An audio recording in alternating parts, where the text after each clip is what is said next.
Hi friends, ఈరోజు అందరూ బాగున్నారా ఫ్రెండ్స్?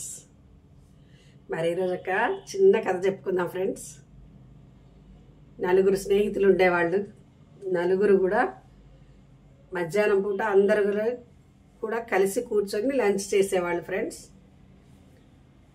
ఒక స్నేహితుడు మాత్రం ఒక్క మెతుకు కూడా బాక్స్లో ఉంచేవాడు కాదు, మొత్తం తినేవాడు అనమాట.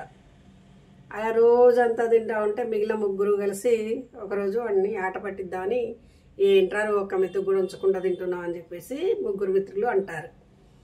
అనేసరికి ఆ మిత్రుడు సమాధానంగా, నేను ఒక్క మెతుకు కూడా ఉంచకుండా తినడానికి కారణం ఫస్ట్ నేను మా నాన్నగారిని గౌరవించటం. మా నాన్న నా కోసం ఎంతో కష్టపడి సంపాదించుకొని వస్తున్నాడు ఈ ఫుడ్ని, కాబట్టి నేను ఒక్క మెతుకు కూడా ఉంచకుండా తింటున్నాను అని చెప్పి చెప్తాడు. ప్లస్ ఇంకోటి ఏంటంటే, మా అమ్మ పొద్దున్నే లేచి నా కోసం గబగబా వంటలు చేసి నా కోసం టిఫిన్ చేసి పెడుతుంది పొద్దున్నే. కాబట్టి నాకు ఇది వదిలిపెడితే మా అమ్మ కష్టం నాకు ఇందులో కనపడుతుంది, అందుకని చెప్పేసి నేను వదిలిపెట్టకుండా తింటాను అని చెప్తాడు అనమాట. ఇంకోటి ఏంటంటే, ఎన్ని కష్టాలు పడితేనో రైతు మనకి ధాన్యం రెడీ అవుతుంది. మరి అట్లాంటి అన్నాన్ని మనం పడేసుకుంటే వాళ్ళ కష్టానికి అర్థమే ఉంది. కాబట్టి ఈ ఒక్క ముద్ద కూడా నేను వేస్ట్ చేయకుండా తింటున్నాను అని చెప్పి చెప్తాడు మిత్రులకి.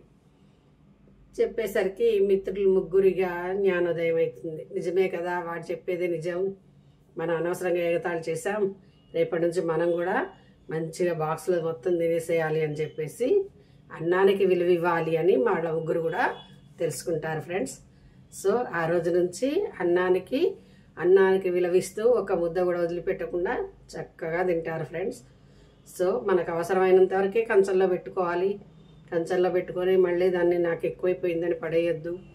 భోజనాలకు ఎటన్నా పోయినా సరే మనకు ఎంత అవసరమో అంతే పెట్టుకోవాలి, కానీ ఇష్టం వచ్చినంత పెట్టి లేదా టేస్ట్ చూద్దాము అని చెప్పేసి అట్లా వేస్ట్ చేయొద్దు ఫ్రెండ్స్. ఎంతవరకు అవసరమో అంతవరకే పెట్టుకొని తిందాం, అన్నాన్ని వృధా చేయకుండా కాపాడదాం. Thank you for watching.